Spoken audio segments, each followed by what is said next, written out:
न सदृशं पवित्रमिह विद्यते तत्स्वयं योग संसिद्धः कालेनात्मनि विन्दति। नमामि सद्गुरुं शांतं सच्चिदानंद विग्रहं पूर्णब्रह्मपरानंद मीशम आळंदी वल्लभम। भगवंताच्या कृपेने सर्व साधू संतांच्या आशीर्वादाने पुण्यसलीला इंद्रायणी मातेच्या पावन तीरावर संजीवन समाधिस्थ ज्ञानोबारायांच्या या पवित्र अशा अलंकापूर नगरीमध्ये सिद्धेश्वर भगवंताच्या पवित्र अशा सानिध्यामध्ये वारकरी शिक्षण संस्था आणि आळंदी देवस्थान यांच्या माध्यमातून सुरू असलेली ही आपली रोजची प्रवचन सेवा। आजच्या या प्रवचन सेवेकरता उपस्थित सर्व माऊली स्वरूप असणारे श्रोते सज्जन आणि माता भगिनी सर्वांना वंदन करून आज 38व्या श्लोकाचं चिंतन आपल्याला करायचं आहे। भगवान श्रीकृष्ण परमात्म्यांनी अर्जुनांचं निमित्त करून दिव्य असा जो काही गीतेचा उपदेश केला, त्या उपदेशामध्ये 4थ्या अध्यायाचा आपला सगळा विचार सुरू आहे। आणि 4थ्या अध्यायामध्ये भगवान श्रीकृष्ण परमात्म्यांनी अर्जुनाला हे सांगितलं, अनेक यज्ञांचं वर्णन करून सांगितलं। परमात्म प्राप्तीच्या उद्देशाने केलेली क्रिया म्हणजे यज्ञ। आपण जी काही क्रिया करतो तिचा उद्देश जर जगाची सेवा असेल, परमात्म्याची सेवा असेल तर केलेली क्रिया प्रत्येक यज्ञ ठरू शकते। पण या सगळ्या यज्ञामध्ये श्रेष्ठ यज्ञ सांगत असताना भगवान परमात्मा ज्ञान यज्ञाचं वर्णन करतात। भगवान सांगतात ज्ञान यज्ञ हा श्रेष्ठ यज्ञ आहे। नहि ज्ञानेन सदृशं पवित्रमिह विद्यते तत्स्वयं योग संसिद्धः कालेनात्मनि विन्दति। ज्ञानेन सदृशं इह पवित्रम न विद्यते। इह म्हणजे या जगामध्ये ज्ञानेन सदृशम म्हणजे ज्ञानासारखं दुसरं काही पवित्र नाही। मग ते ज्ञान मला कधी प्राप्त होईल? तत्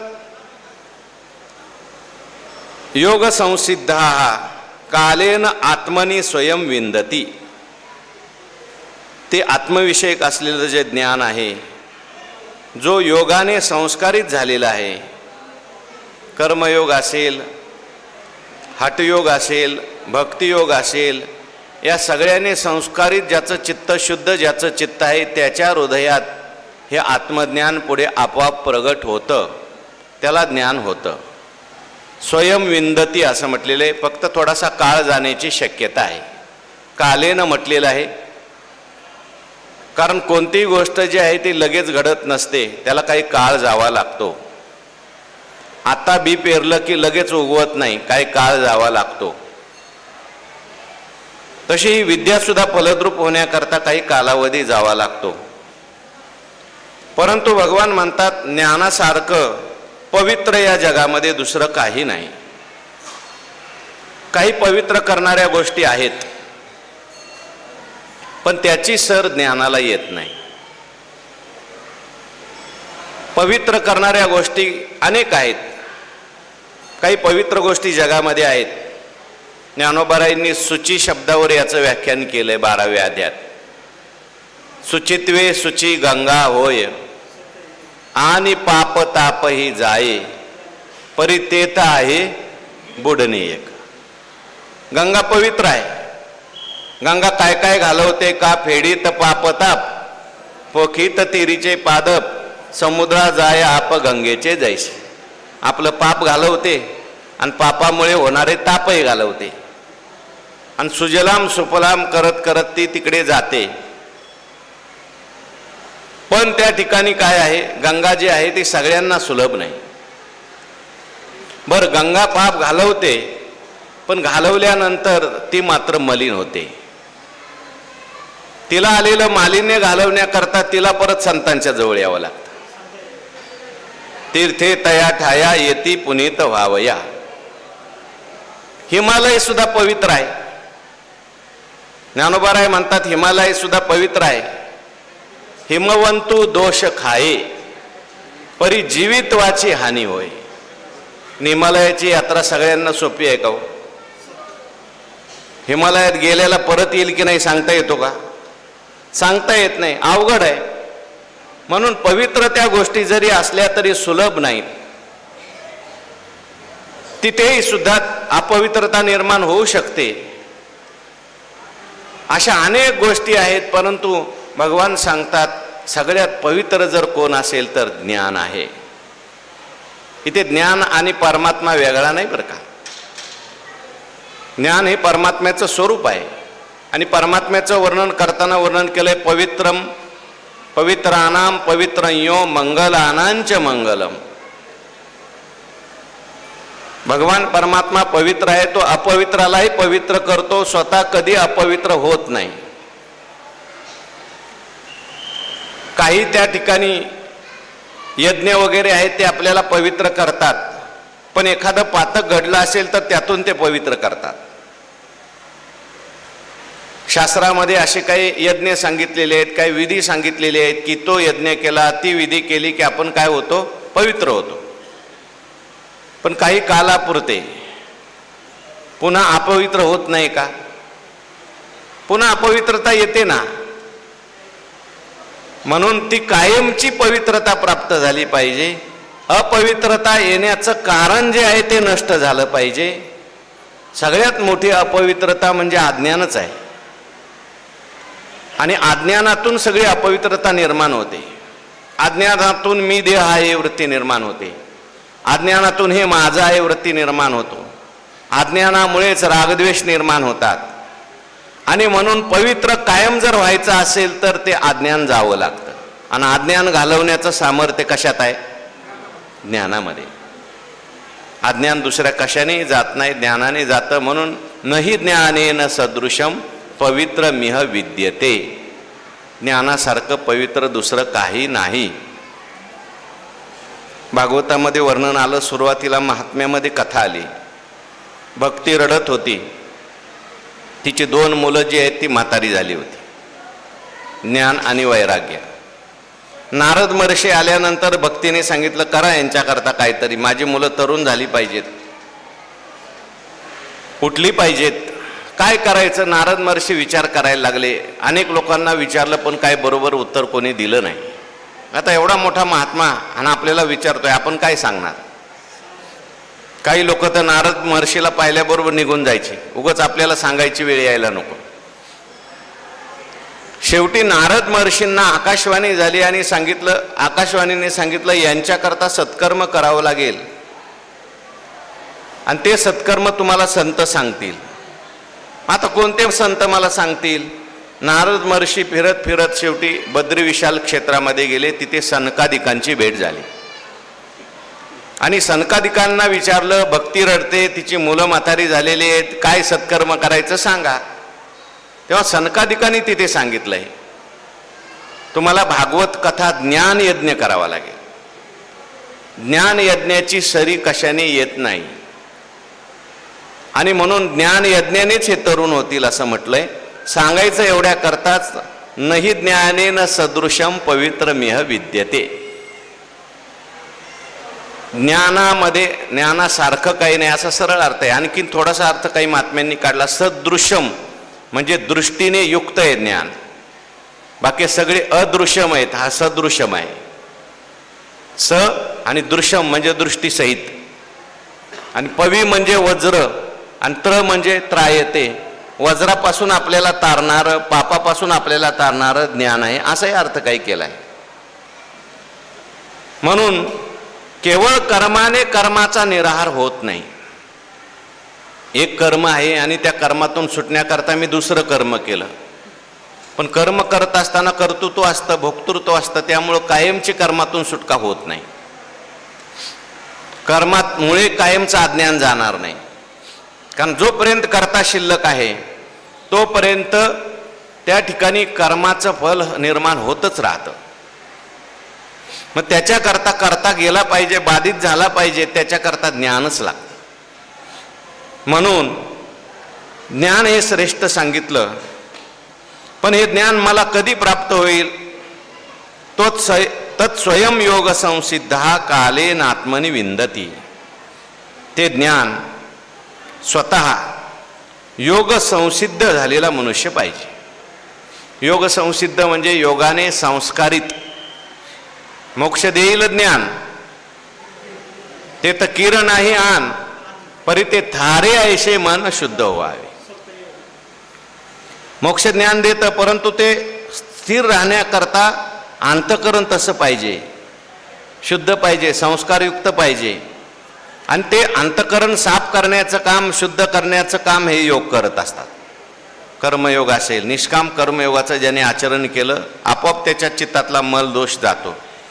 निष्काम उपासनेचं ज्याने आचरण केलं आपोआप त्याच्या चित्तातली अस्थिरता जाते, चंचलता जाते. आणि मग हे सगळं केल्यानंतर मल गेला, विक्षेप गेला, आणि मग एखादे श्रीगुरु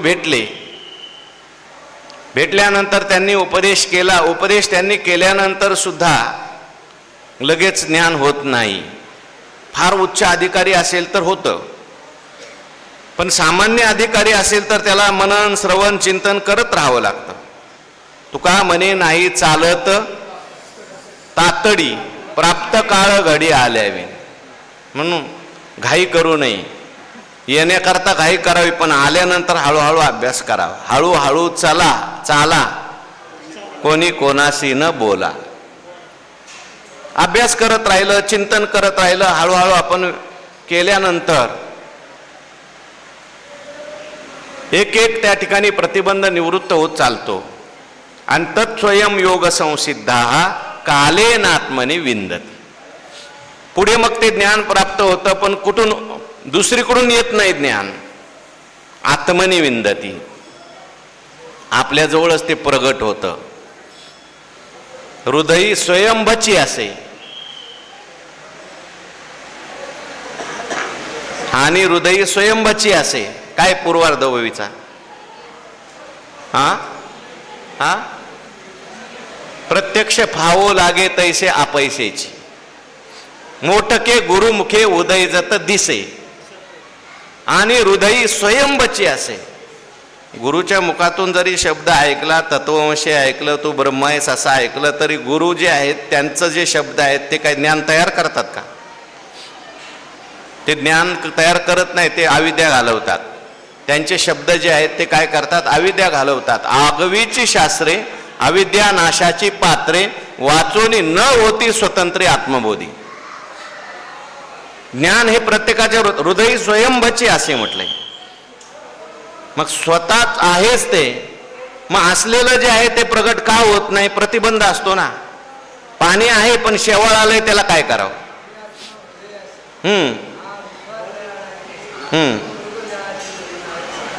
असं आहे ते. तैसा हृदयामध्ये मी रामू, असता सर्व सुखाचा आराम. पण शेवाळ आलं, त्याला काय करणार? पाणी आहे पण शेवाळ काढावं लागेल ना. डोळा आहे ना, डोळ्यातच पडळ निर्माण होतं. हे असो डोळ्या माझी, डोळ्याची पडळ रचे. डोळ्यातच ते पापुंद्रा निर्माण होतो, आणि काही दिवसांनी त्या माणसाला दिसायचं बंद होतं. मग आता डोळा तयार करायचा आहे का नवीन? फक्त पापुंद्रा काढायचा आहे. तसं श्रीगुरु, शास्त्र, संत हे आपण मनन चिंतन करतो, हे कशा करताय? हे सगळं काढण्याकरताय. काढलं की ज्ञानोबराय भगवान परमात्मा सांगतात तत्स्वयं योग संसिद्ध कालेनात्मनि विंदती. पण कालेनं शब्द घातलाय. काळ जावा लागतो. आजच लगेच होईल तसं आपण तर असा विश्वास ठेवायचा आजच झालं पाहिजे, पण हळूहळू होतं. उच्च अधिकारी असेल तर लगेच होतं. बहुनाम जन्मनाम अंते असं म्हटलंय ना. बहुनाम जन्मनाम अंते ज्ञानवान माम प्रपद्ये. त्याच्यावर ओव्या बागा किती सुंदर आहेत. काय काय करावं लागतं, कसे कसे विषयाची देतो विषयाची मोठ झाडी, माझी काम क्रोधाची साकडी, चुकावणी आला पाडी सद्वासनेच्या. मग साधू संगे सुबटा, उजू सत्कर्माचे वाटा, अप्रवृत्तीचा वाटा डावलोनी. हे सगळं करत करत करत मग तो होतो. एवढे मोठे महापुरुष झाले पण एका जन्मात झाले असं समजू नका. तुकाराम महाराज एका जन्मात झाले का? अनेक मागे बहुता जन्मी हेची करीत आलो आम्ही. जोग महाराज झाले एका जन्मात झाले का? जोग महाराज म्हणतात गेल्या जन्मामध्ये मी पूर्ण माऊलीची पालखी वाहिली, भोई होतो असं म्हटले. म्हणजे त्या ठिकाणी काहीतरी केली, सत्कर्म केलं, सेवा केली आणि मग त्या सेवेचा परिणाम होत होत होत काय जातो, ज्ञान होतं. उच्चाधिकारी उच्चमाधिकारी असेल उत्तम तर त्याला लगेच होईल, पण जे मंद अधिकारी आहेत त्यांना मात्र वेळ लागतो. कालेन कालेन परिपच्यन्ते कृषिगर्भादयो यथा तद्वत आत्मविचारोपी शनै कालेन पच्यते. पंचदशिकार सांगतात कालेन परिपच्यन्ते कृषिगर्भादयो यथा तद्वत आत्मविचाराः अपि शनै कालेन पच्यते. चिंतन करत राहायचं. चिंतन केल्यानंतर एक दिवस असा येतो की आपल्याला त्याचा साक्षात्कार होतो. म्हणून चिंतन सोडू नये. ज्ञान मात्र पवित्र आहे, ज्ञान सोडू नये. ज्ञानाचं चिंतन करत राहावं, परमात्म्याचं चिंतन करत राहावं. याच्यावर भगवंतांनी ज्ञानोबारायांनी फार सुंदर चिंतन केलं आहे. 178 क्रमांकाची ओवी बघा. मनोनी असो हे न घडे ते विचारिताची असंगडे पुढती ज्ञानाचेनी पाडे पवित्र न दिसे. मनोनी म्हटलं की मागं जावं लागतं. मागची ओवी बघा. मनोनी म्हणजे का मनोनी, त्या मागे 2 ओव्या सांगितल्या. ज्ञानाचं श्रेष्ठत्व सांगण्याकरता 2 दृष्टांत सांगितले होते. एक प्रलय काळातली सुटलेली वावटळ त्रिभुवनाला जाळून टाकते, मग ढग शिल्लक राहतील का, एक उदाहरण. आणि दुसरं उदाहरण काय दिलं होतं, तो प्रलय काळामध्ये असलेला जो वडवान नावाचा अग्नी आहे तो पाण्याने पेटतो. मग पाण्याने जर पेटतो तर लाकडाने विजेल का, गवताने विजेल का? की पवनाचेनी कोपे पाण्याची जो पळपे तो प्रळया नळू दडपे तृणे काष्टे काय. अहो तृण आणि काष्टाने तो दडपला जाईल का? शक्य नाही. तसं ज्ञान जे आहे त्या ज्ञानापुढे एवढा मोठा विश्वभ्रम नष्ट होतं तर मनातले मळ राहतील का?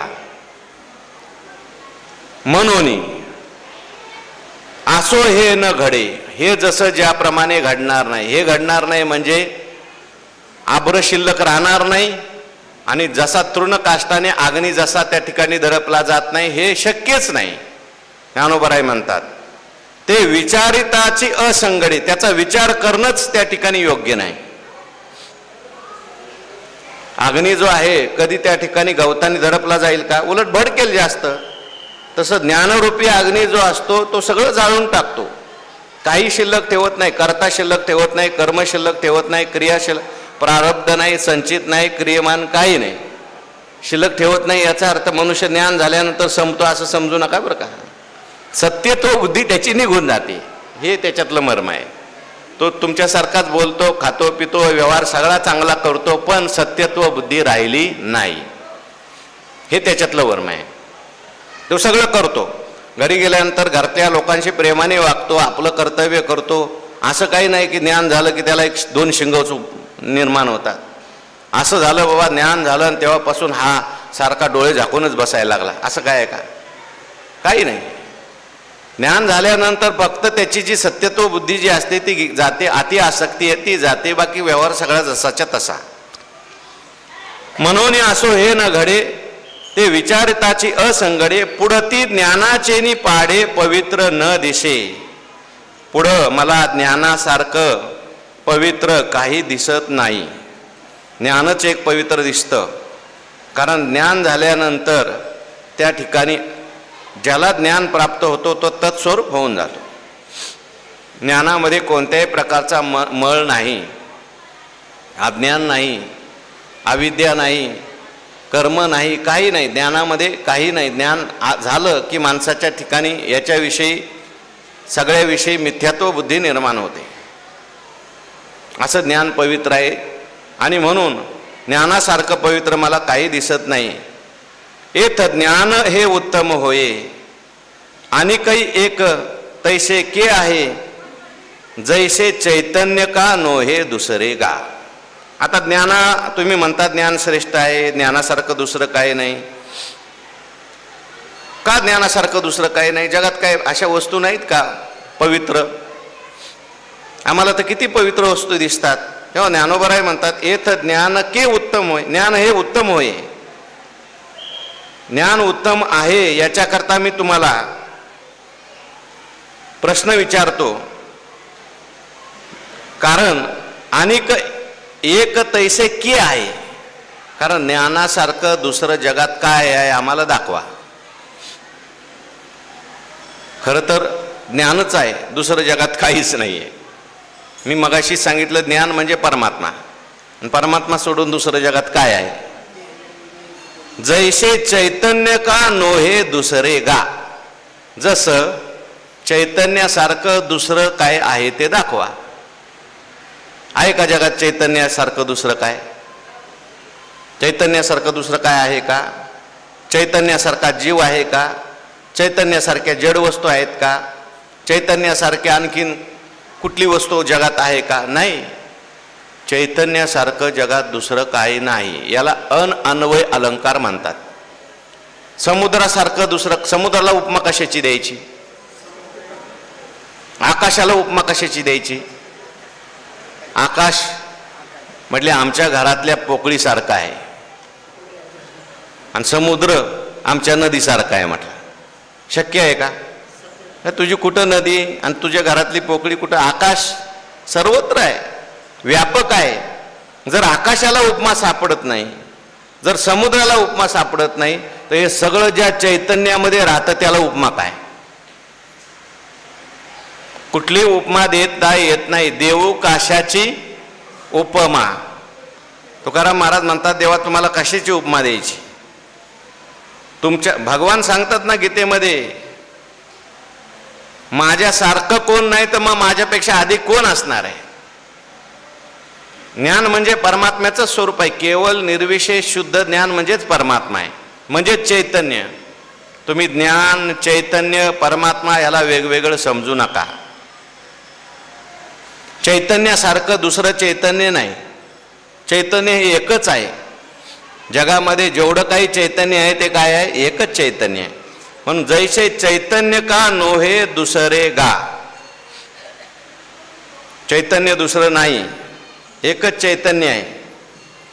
म्हणून या महातेजाचेनी कसे जरी चोखाळू प्रतिबिंब दिसे का गिवसिले गिवसे आकाश हे. या ठिकाणी सांगतात आता चैतन्याला जर उपमा द्यायची झालं, ज्ञानाला जर उपमा द्यायची झालं तर शक्यच नाही. याच्याकरता एक उदाहरण दिलं. या महातेजाचेनी कसे जरी चोखाळू प्रतिबिंब दिसे. महातेज म्हणजे सूर्य घेतला या ठिकाणी. तुमच्या ज्ञानेश्वरीत सुद्धा सूर्य दिलाय का महातेजाला नाव? बहुतेक मराठीत अर्थ आहेत तिथं सूर्य अर्थ घेतलाय, म्हणजे सूर्य आणि सूर्याचं प्रतिबिंब. आता किती जरी केलं तरी प्रतिबिंब चमकणारं असतं का बिंब चमकणारं असतं? हा, बिंब. एखादं प्रतिबिंब पडलेलं आहे सूर्याचं, पण ते किती जरी चमकलं तरी त्याची सर सूर्याला येईल का? नाही, सूर्याची सर त्याला येईल का? या महातेजाचीनी कसे जरी चोखाळू प्रतिबिंब दिसे, किती जरी शुद्ध असलं प्रतिबिंब, किती जरी चमकणारा असलं तरी सूर्याची बरोबरी ते करू शकेल का? नाही. का गिवसिले गिवसे आकाश आहे. किंवा एखाद्या माणसाने आकाशाला गिवसने घालण्याचा प्रयत्न केला तर आकाश गिवसलं जाईल का? त्याच्या याच्यामध्ये कवळीमध्ये येईल का? शक्यच नाही. हो, ऐका आकाश गिवसावे तरी अनेक त्याहुनी थोर व्हावे. आकाशाला जर गिवसनी घालायची असेल तर आकाशापेक्षा मोठं व्हावं लागेल. आकाशापेक्षा मोठं कोण आहे? कोणीच नाही. तसं आकाशापेक्षाही सूक्ष्म आणि व्यापक ज्ञान आहे. लक्षात घ्या. मग आता त्याला काय उपमा द्यायची? प्रतिबिंबाचं उदाहरण दिलं. समजा जगामध्ये काही प्रकाश आहेत, पण त्या प्रकाश, आता जसं प्रतिबिंब जे असतं ते बिंबापेक्षा जास्त चमकदार असू शकत नाही. तसे इतर जे आहेत साधनं असतील किंवा काय असेल ते ज्ञानाच्या बरोबरीला येऊ शकत नाहीत, एवढं सांगायचं. आता मला जो एक अल्पबुद्धीने वाटतो अर्थ तो मी तुम्हाला सांगतो. सार्थ ज्ञानेश्वरीमध्ये तो अर्थ नाही. ही ओवी बघा परत एकदा. कोणाला वाटलं काही चुकीचं आहे तर मला सांगा झाल्यावर प्रवचन. काय लिहिले ओवीच्या सुरुवातीला? या महातेजाचे नि कसे. आणि महातेजाचा अर्थ काय लावलाय सगळीकडे? सूर्य लावलाय. आणि ओवीचा सुरुवातीचा शब्द काय सांगा मला? सुरुवातीचा शब्द ओवीचा या. आता या म्हटल्यानंतर आपल्याला कोणतं घ्यावं लागतं? कसं काय? अहो या शब्दाने आपल्याला मागच्या ओवीशी जावं लागतं ना. मागच्या ओवीत काय सांगितलं तिकडे जावं लागेल का नाही? या म्हणल्यावर आयसे म्हटलं, या म्हटलं की मागं जावं लागतं, म्हणून म्हटलं की मागं जावं लागतं. आता मागच्या ओळीत काय सांगितलंय बघा. मागच्या ओळीत कशाचं वर्णन केलंय? चैतन्याचं वर्णन केलंय. म्हणून महातेज इथं चैतन्य घेतलं तर चालतं.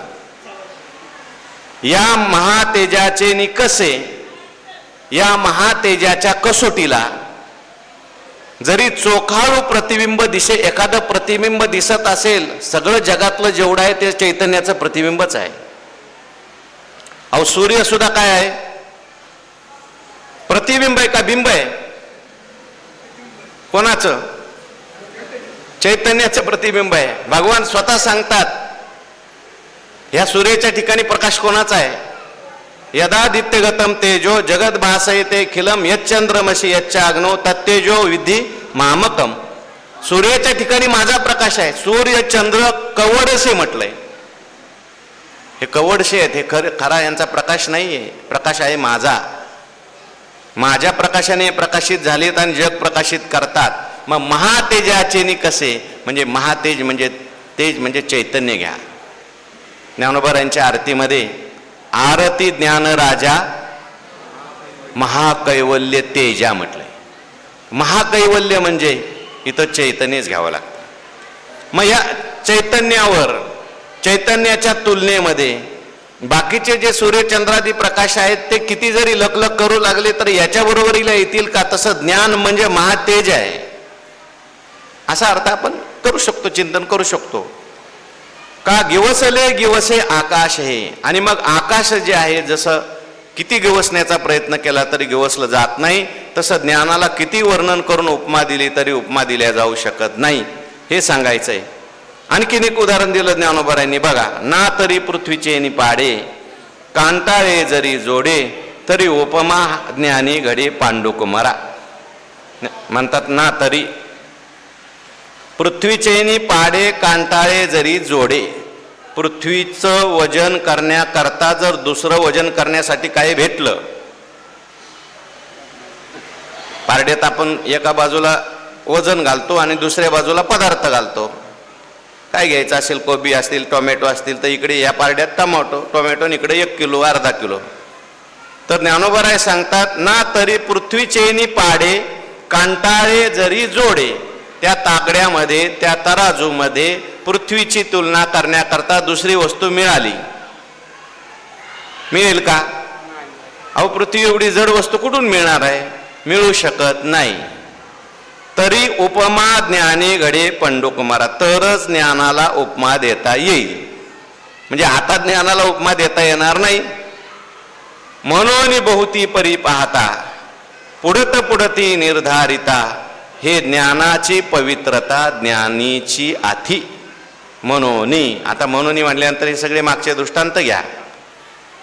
जसं पृथ्वीची तुलना करण्याकरता दुसरं काही मिळू शकत नाही, त्याप्रमाणे आता ज्ञानाची तुलना करण्याकरता म्हणून बहुती परी पाहता. फार आपण विचार केला तरी पुढती निर्धारता. पुढं विचार केला तरी वेगवेगळ्या युक्तीने विचार केला तरी हे ज्ञानाची पवित्रता ज्ञानीची आथी.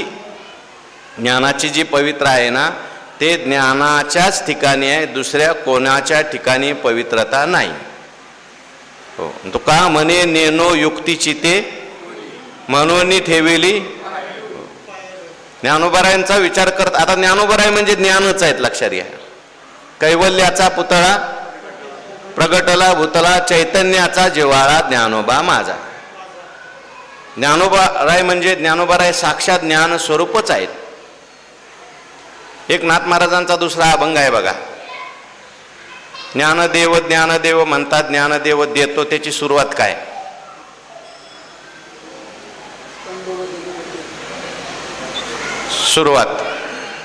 सुरुवात त्याची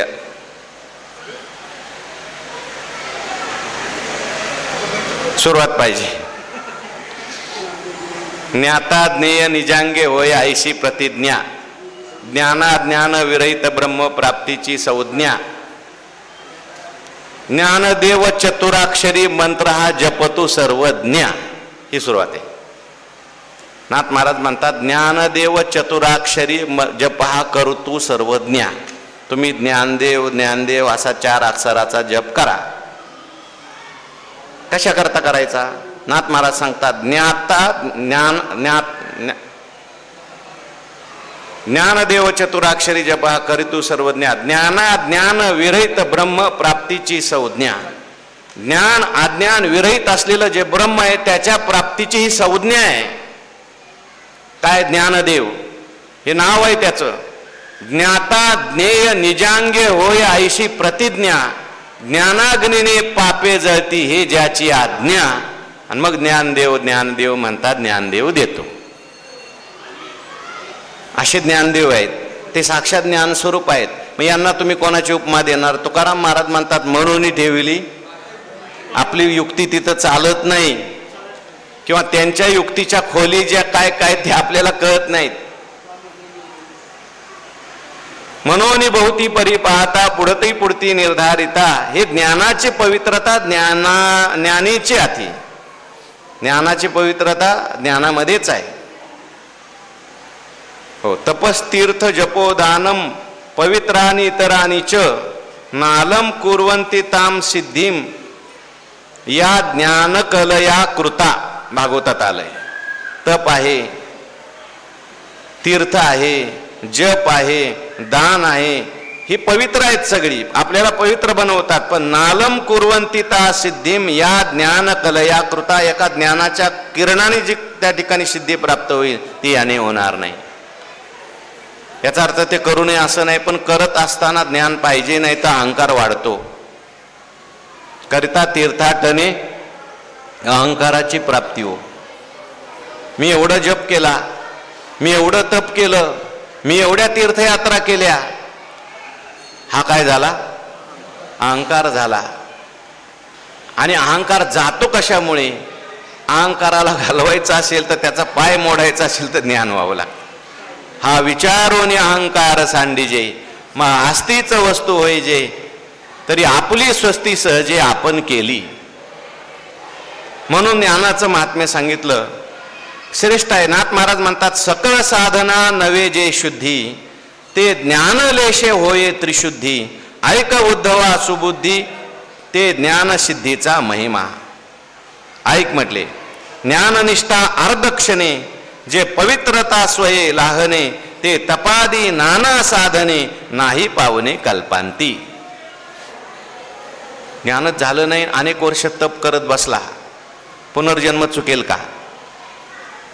त्याला उत्तम कुळामध्ये जन्म मिळेल, त्याला आणखीन श्रेष्ठ जन्म मिळेल. पण मी कोण आहे हे ज्ञान झालंच नाही तर त्याला त्या ठिकाणी मुक्ती प्राप्त होणार नाही. खूप त्याग केला, पण त्याग केला आणि ज्ञानच नसेल. हो, त्याग केला पूज्यते कारणे. मला पूज्य म्हणावं सगळ्या लोकांनी म्हणून त्याग आहे. तो मुक्तीला कारणीभूत होईल का? ते भागवतामध्ये वर्णन आलं लक्ष्मी मातेचं. समुद्रातून लक्ष्मी निघाली ना मंथन केल्यानंतर, आणि मंथन केल्यानंतर लक्ष्मी हातात वरमाला घेऊन फिरायला लागली.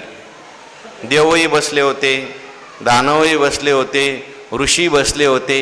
सगळ्यांना असं वाटायचं लक्ष्मी कुठं आली पाहिजे, लक्ष्मीने माळ कोणाला घातली पाहिजे, मला घातली पाहिजे.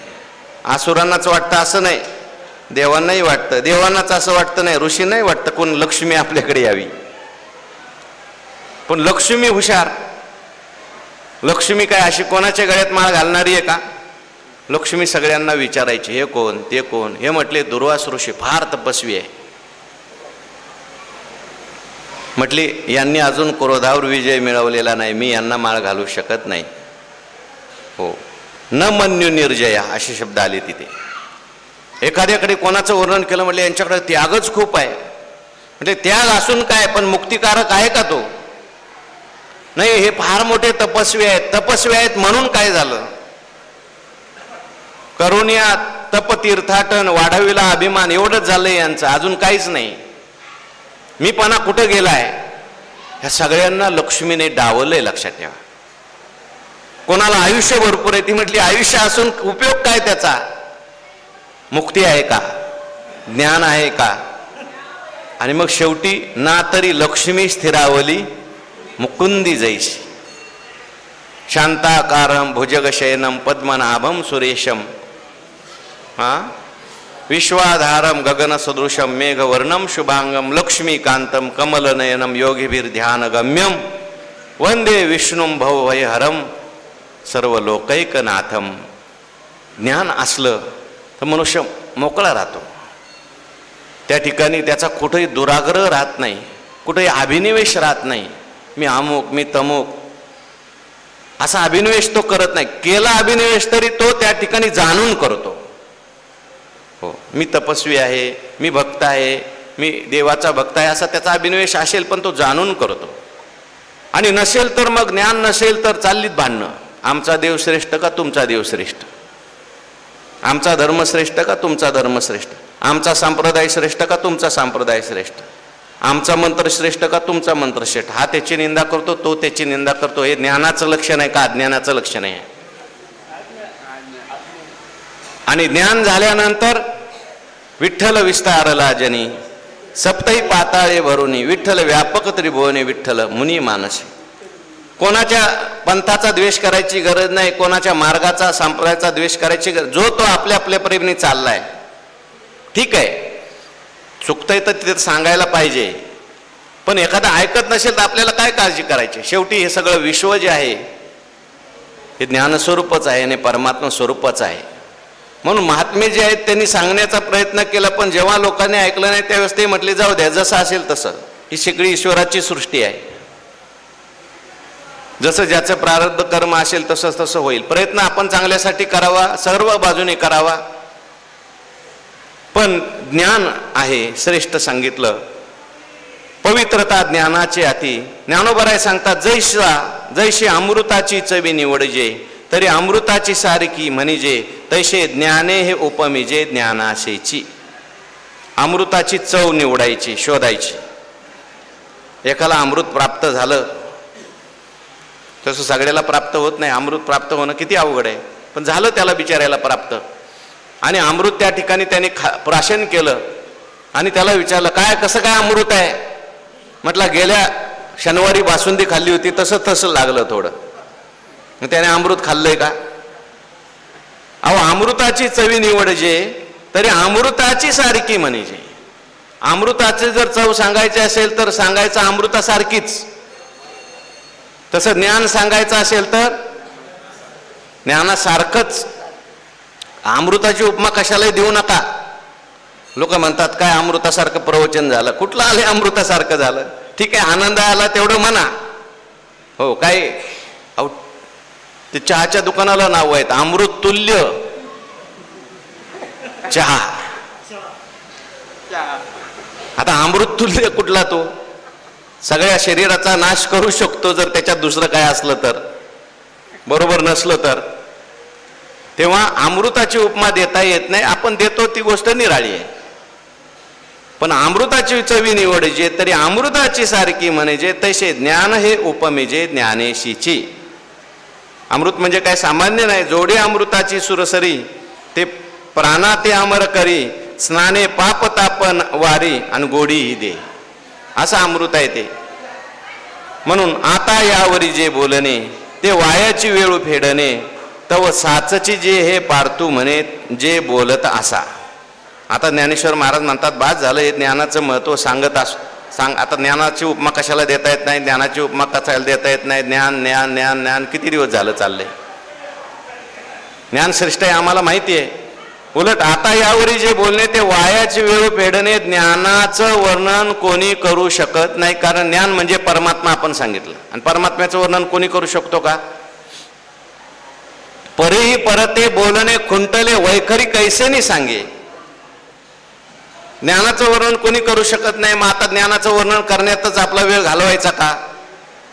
ज्याचं वर्णनच केलं जाऊ शकत नाही त्याचं वर्णन आपण असं होत नाही तसं होत नाही असं सांगून करायला लागलो.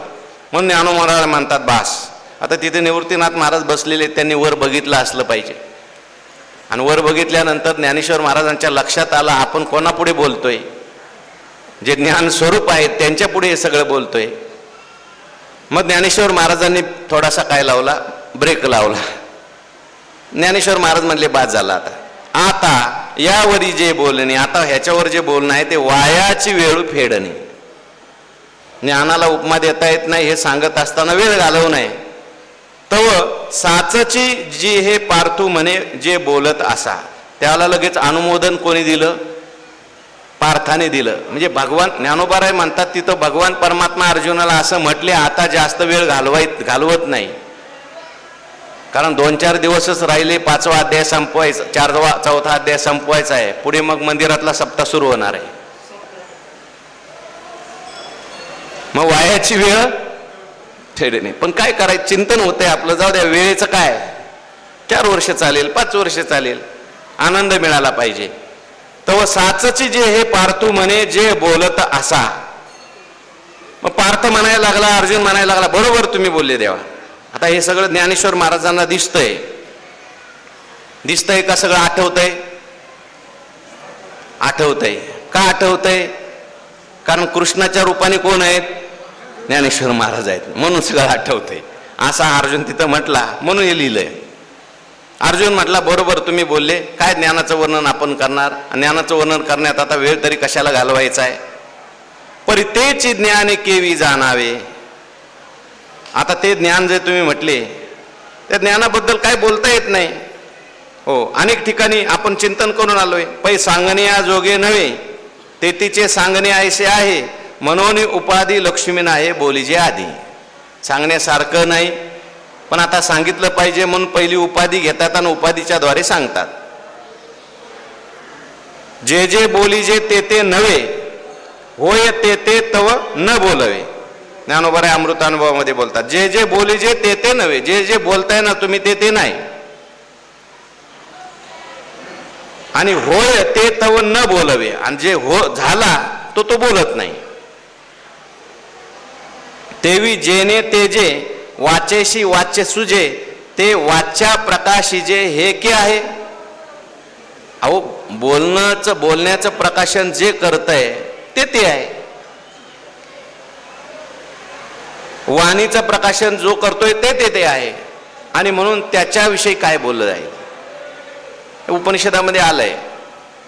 ते म्हटली मला दर्शन करायचंय, ती याज्ञवल्क्य आणि मैत्री म्हटली तुम्ही म्हणताना आत्म्याला पहा, मला त्या आत्म्याला पाहायचंय. मग लगेच ते बोलले, ज्यानं हे सगळं पाहिलं जातं त्याला कशाने पाहशील, ज्याने हे सगळं जाणलं जातं त्याला कशाने जाणशील. मग त्याला जाणायचं कसं, मग त्याला पाहायचं कसं. तो जाणला जात नाही, तो जाणणे स्वरूप आहे. पाहिला जात नाही, तो पाहणे स्वरूप आहे. हे जाणणं हे त्याचं जाणणं आहे.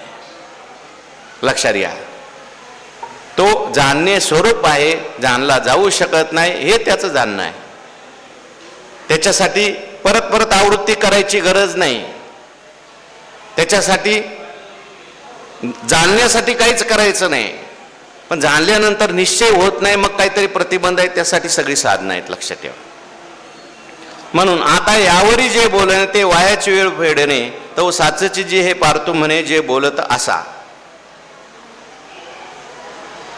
म्हणून तुम्ही त्या ठिकाणी हे जे बोलताय ते मला आता खरं वाटायला लागलंय. परी तेच ज्ञान केवी जाणावे. पण ते जे ज्ञान आहे ते कशा प्रकारे जाणावं. ऐसे अर्जुने जो पुसावे तव ते मनोगत देवे जाणितले.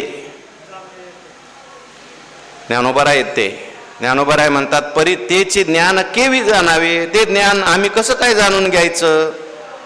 ऐसे अर्जुने जव पुसावे, असा अर्जुन विचारील, तव ते मनोगत देवे जाणितले. तेव्हा देवाने त्या अर्जुनाचं मनोगत जाणलं. म्हणजे अर्जुनाला देव विचारू देत नाही. अर्जुनाच्या मनात काय आलं, काय विचारावं याला वाटतंय ते अगोदरच सांगत जातो. अर्जुनाच्या मनात काय आलं देवाला कसं कळतं? अहो, देवाला सगळ्याच्याच मनात काय आलं हे कळतं. हा न सांगता तुम्हा कळो येते अंत. भगवान परमात्मा सगळ्यांच्या हृदयात बसलाय ना, त्यामुळे त्याला सगळ्याच्या मनात काय काय हे कळतं. आणि भक्ताच्या मनातलं जे कळतं त्याच्यानुसार देव लवकर करतो. आपल्या मनातलं कळतं पण आपलं करत नाही, कारण आपलं तेवढं प्रेम नाही. पण भक्ताच्या मनात जे आलं तसं तो लगेच करतो.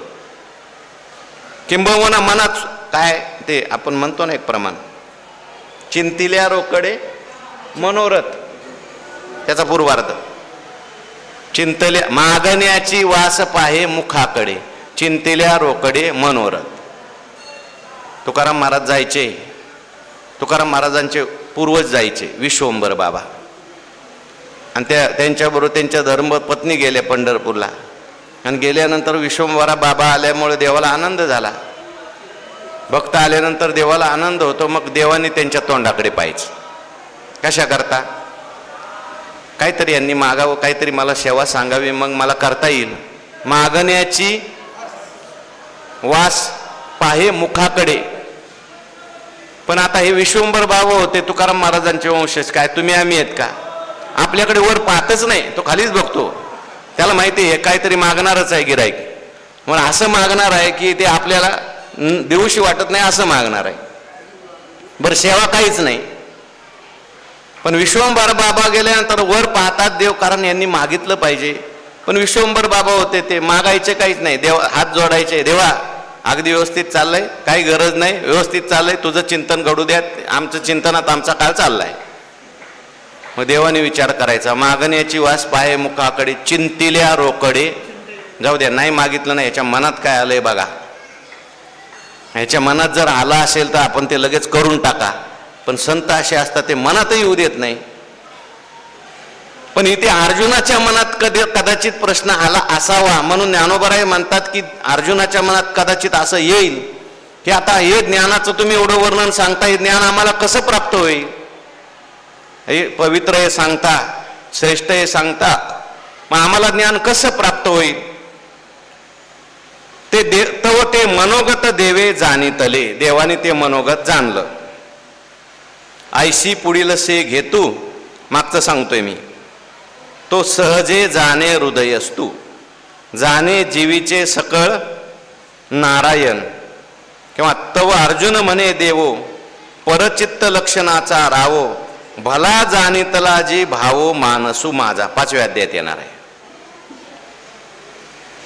अर्जुन पण असा आहे, अर्जुन लगेच देवाला म्हणतो, देवा तुमचं विशेषच आहे. अर्जुन म्हणे देव परचित्त लक्षणाचा रावो, तुम्ही परचित्त लक्षणाचे राजेच आहे. दुसऱ्याच्या मनात कळतंय, कसं काय कळतं तुम्हाला? भला जाणितला जी भावो मानसू माझा, माझ्या मनात आहे ते लगेच तुम्ही सांगता. भगवान म्हटले सांगायला नाही तर काय करेल? अरे तुझं आणि माझं मन एकच आहे, मी तू दोन्ही स्वरूप एक. भगवान परमात्मा म्हणतात, मग मन तसे किरीटी, आता चित्त देई ये गोठी, सांगेन ज्ञानाचे भेटी उपाय तुझ. मग मन तसे किरीटी. मग भगवान परमात्मा किरीटीला म्हणतात, हे किरीटी, हे अर्जुनाची जी काही नावं आहेत त्यात किरीटी नाव आहे. किंवा असं घ्या, मग मन तसे किरीटी म्हणजे मग भगवान किरीटीच आहे. तो बोलला, तो अर्जुनाला बोलायला लागला, आता चित्त देई ये गोटी. आता चित्त दे बरं का, मी आता तुला गोष्ट सांगणार आहे, महत्वाची गोष्ट सांगणार आहे, तू जरा चित्त दे. सांगेन ज्ञानाची भेटी उपाय तुझ, ज्ञानाच्या भेटीला जाण्याकरता तुला उपाय सांगणार आहे. म्हणून भगवान परमात्म्याला त्या ठिकाणी अर्जुनाचं वर्णन ज्ञानोबरायांनी खूप केलंय. ज्ञानोबाराय म्हणतात की अर्जुनासारखा भाग्यवान श्रोता आणि देवासारखा वक्ता. ज्ञानोबारायांनी वर्णन केलंय, परी ऐसे जे प्रेम अर्जुनाचे अति निस्सीम मनोनी तयाचे काम सदा सफळ. प्रेम असल्यामुळे अर्जुनाने फक्त मनात कामना करायची की सफळ झाली समजायचं. या कारणे श्री अनंते ते मनोगत तयाचे पुसते होईल जाणून आयते ओगरून ठेवले. मनोगत होईल म्हणून अगोदरच वाढून ठेवायचं. कशात उदाहरण दिलं, जय अपत्य थानी निघे तयाची भूक ते मातेशीची लागे एरवी ते शब्दे काय सांगे मग स्तन्य देरी. दूध पिणारा मुलगा असतो, त्याची भूक आईला लागते, ते त्याला बोलता येत नाही, ते म्हणतं का आई मला दूध प्यायचंय म्हणून, त्याची भूक आईला लागते ना आई अगोदरच लगेच दूध पाजते. तसं अर्जुन जे आहे ते भगवंताचं लाडकं बालक आहे, दूध पिणारं बालक आहे. अर्जुनाला काय पाहिजे देवाला आधीच कळतं आणि ते अगोदर देव सांगतात. किरीटी कामधेनूचा पाडा वरी कल्पतरूचा आहे मांदोडा मनोने मनोरथ सिद्धीची आचाडा तो नवल नव्हे. ज्ञानोबाराय म्हणतात हा किरीटी आहे ना अर्जुन, तर कामधेनूचा पाडा आहे, म्हणजे कामधेनूचा बछडा आहे. त्याची आई कोण आहे? कामधेनू आहे. कामधेनू म्हणजे काय आपली जर्सी गाय नाही बरं का, म्हैस नाही. कामधेनू कशाला म्हणतात? तिच्या समोर जी कामना केली ती पूर्ण करते. कामधेनू कल्पतरू चिंतामणी आवडीची धनी पुरविती. मग आता हा कामधेनूचा पाडा आहे, देव म्हणजे कामधेनू आहे आणि तिचा हा बछडा आहे. बरं जाऊ द्या, हा कामधेनूचा पाडा म्हणजे कामधेनूचं वासरू बांधलं कुठं? वरी कल्पतरूचा आहे मांदोडा, वरचा मांडव जो आहे तो कल्पतरूचा आहे. आणि आता ह्याचं मनोरथ कुठं जाईल सांगा बरं? मनोरथ पूर्ण होणार नाही का? झाल्याशिवाय राहणार नाही. म्हणून भगवान परमात्मा आता अर्जुनाला उपाय सांगतात. ज्ञान कसं प्राप्त करून घ्यायचं तो उपाय सांगतात. महत्वाचा उपाय आहे, श्रद्धावान लभते ज्ञानम तत्परस्यतेंद्रिय ज्ञानम लब्ध्वा पराम शांती मचिरेना आदि गच्छती. या श्लोकाचा विचार करायचा आहे. उद्याच्या प्रवचनात करू. पुंडलिक वरधारी विठ्ठल श्री ज्ञानदेव तुकाराम.